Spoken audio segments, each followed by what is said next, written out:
this morning, you've probably heard the saying, one man's garbage is another man's gold.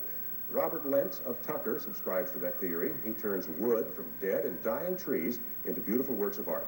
At 11 Alive, photographer Mark Klemp shows us how this artist brings dead things back to life.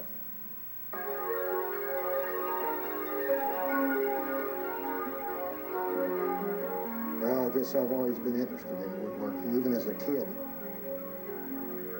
It becomes an obsession, really. You know, every minute I have, I like to work on wood. There's really no limits on what you could do. And it's just an exciting way to go.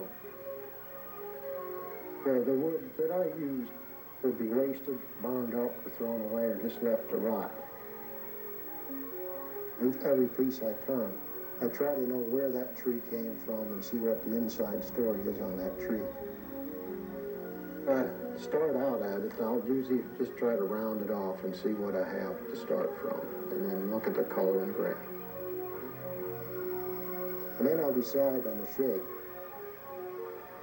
Start resurrecting the tree from the dead and bring it back to life in its art form. Tree, as it is green and living, it's beautiful, and then as it dies, it gets this extra special beauty just before it goes into this decomposed state. It gets these lines and colors to it. They're really unique, and you have to get it just at the right time. I get a lot of satisfaction just sitting there and looking at it. In fact, you keep going back to it hour after hour to check it out. Even say goodnight to it before you go to bed.